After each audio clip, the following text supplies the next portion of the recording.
Hi, everybody. Today I want to talk about sacrifice. Yeah, that's what I said. Sacrifice. Sacrifice to me is this: something that someone does for someone else. That's a sacrifice. Something that you choose to do for the benefit of someone else. That's a sacrifice. Something that we do for the good of a cause or the good of a need. That's a sacrifice. The word sacrifice is frowned upon in our culture. It's frowned upon in our society. I embrace sacrifice because sacrifice brings me closer to one of my goals in life, and that's to have humility. Humility is the seed of love. Humility is where all love really truly comes from. Sacrifice is one of the methods and processes we find as an option in our life. We're not all called to sacrifice, but sometimes we are.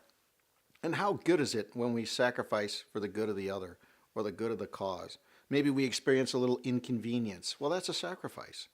Maybe we've chosen to not take Christmas presents this year. Well, that's a sacrifice too.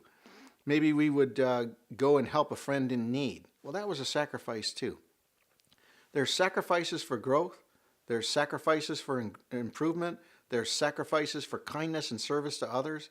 And then there's sacrifices that we make for love. And for you married people out there, you know this very well. You sacrifice your life. You lay down your life for your spouse. And if you have a dear close friend that you've had for a number of years, you've sacrificed your life in many ways for that friendship. And that friend has done the same for you. It's reciprocal. That's where sacrificial love really comes in, is that it's reciprocal. So I ask you to think about sacrifices that you make in your life, and then sacrifices that you're forced to make in your life. Anytime we're forced to make a sacrifice, the burden of pain is usually intense and it's usually immense. I'd like you to take a minute and think about, how can I change that culture of thought that I have about sacrifice, so when I'm forced to sacrifice something, it doesn't cause pain in my life. And I can look at it as a part of the process, or I can look at it as an evolution, or I can look at it as just something I decided now, even though somebody forced me to sacrifice, I've decided to give it up. I've just decided to make it an offering of friendship, or an offering of love, or an offering of submission for the good of something, someone, or the good of maybe even yourself and your own personal growth. When I quit smoking cigarettes, I considered that a sacrifice. Man, I really liked those suckers. I enjoyed smoking. It wasn't that I thought I was cool, look at me.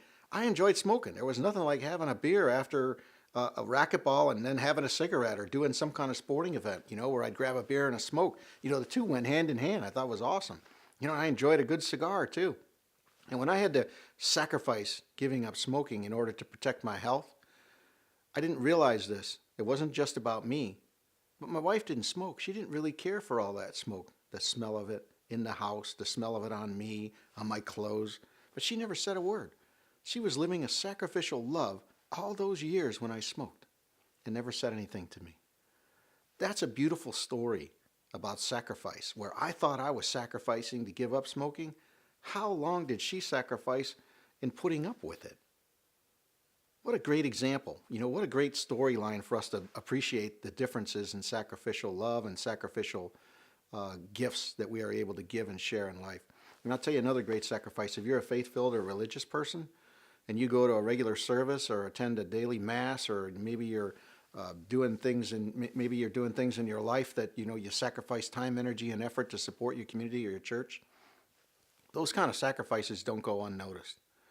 Those sacrifices of choice, and those sacrifices of sometimes wisdom, and sacrifices of love, they bring goodness into your life, and they bring healing. If you're hurting in any way, shape, or form, go perform a sacrifice for somebody. Sacrifice your time and see if you don't get restoration in your life for that pain that you're feeling, especially if it's a forgiveness pain. So practice sacrifice when you can. Embrace it. Don't be afraid of it. It's part of life, and it's a process to growth and development. Hi everybody, it's Mark. If you enjoyed that video lesson, I have 3 things that you can do right now to continue your journey at E5 Leader. First of all, you can sign up for this channel.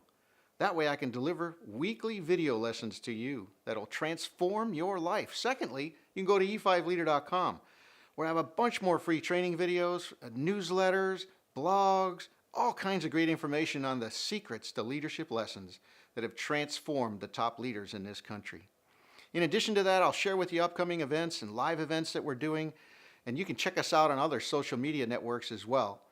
And the last thing, you can buy the new book. It's available online. It's E5 Leader. That's the name of the book. And what it is success tools to help you maximize your potential and to create equilibrium in your life. Thanks for being here. It's great to be with you. I look forward to meeting you at a live event. And as I always say, go and grow as an E5 leader and never let anyone steal your dream. God bless you. I'll see you soon.